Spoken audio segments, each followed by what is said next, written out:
and why next to everybody I'm talking to is exactly going to do that and is going to spoil their vote and spoil the vote.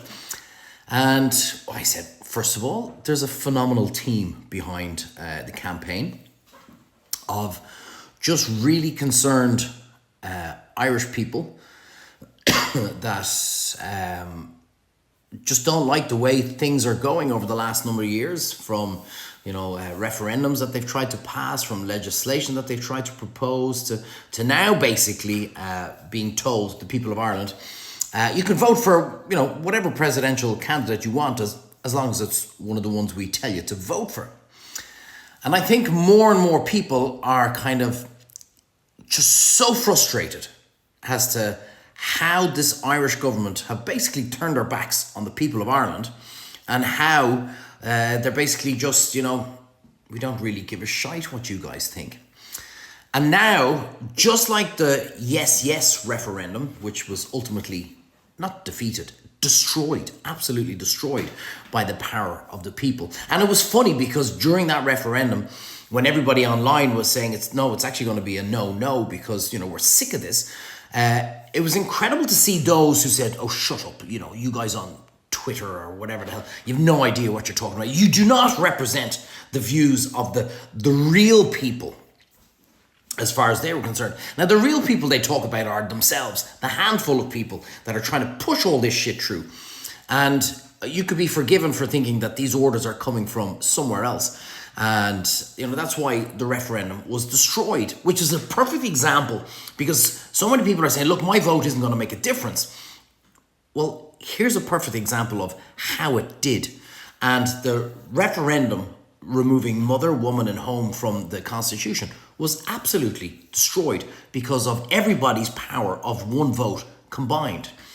So what we have coming up now for the presidential election next week is we have another opportunity to tell the government, that's it, enough is enough. The difference here is that it's going to be an absolute embarrassment on a global stage when the spoil the vote hits as high as everybody is anticipating. So that, could you imagine one of our leaders meeting at the EU summit, or meeting at wherever, meeting Trump or meeting Starmer or any of these kind of guys, and they're going, what the hell happened in your country there, lads? Jesus, like, spoil the vote came second. Can you imagine if it came first? Spoil the vote got the second amount of highest votes for your presidential candidacy. Like, that's not mistakes. They're not genuine errors. That was a protest from the people to say, what the hell have you done? And I don't know if you're listening to any of the interviews, or if you're watching any of the so-called debates that are taking place on the national airwaves and TV stations. But with the greatest respect to both candidates, and I'm sure they're both wonderful people, and I'm sure they've both done amazing things in public service throughout their years in it. But neither of them are worthy of holding the title of President of Ireland, in my opinion. They're not presidential candidates at all. They just don't ooze any form of presidential class, in my opinion. And the reason why we're left with two is because of what the government did. And that's the main thing. That's the point behind it all. That you vote for whoever you want as long as it's somebody we tell you to vote for. That's where all this is stemmed from. And it's the bigger picture. So first of all, what we're doing by saying spoil the vote is showing this government that don't ever do this again, lads. Don't ever try that shite again with the people of Ireland, where you block candidates that we genuinely wanted to. I would have loved to have seen 2-3 of these candidates throughout this campaign debate, talk, to go, okay, yeah, absolutely, I agree with this person, I don't agree with that person, that's a good point. And more importantly, I turn around and say, no, actually, that's the person that I really want to see as the President of Ireland. That's all we ever asked for. But the government prevented that when they turn around and say, no, actually, we had democracy in action.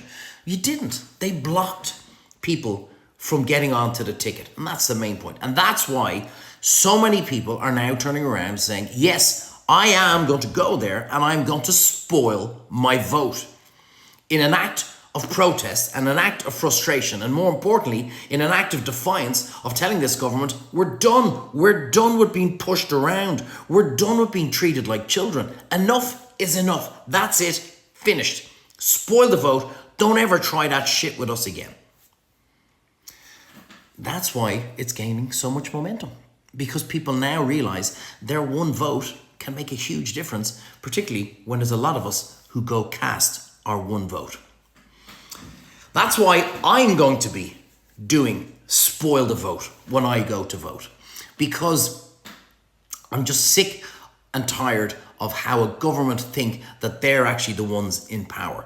They need to remember that it's us that put them there, and it's us that ultimately holds the power. And by the way, and they won't admit it, of course they won't admit it, just when they won't admit when their referendum was so wrong. By the way, that cost us about 25 million of your and my taxpayers' money to run that ridiculous referendum. How much money has been squandered on stupid presidential campaigns of people who pulled out over a kind of a slight little kind of, one little mishap that happened a good few years ago? How much is that costing the taxpayer?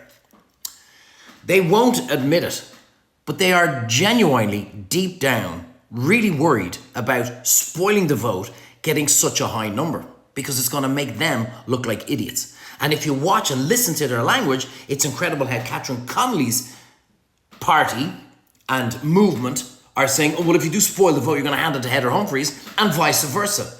Heather Humphreys saying, well, listen, if you do the spoil the vote, you're just going to hand it to the opposition to the left and give it to Catherine Connolly, because neither of them and everybody associated with them wants to see a strong spoil the vote.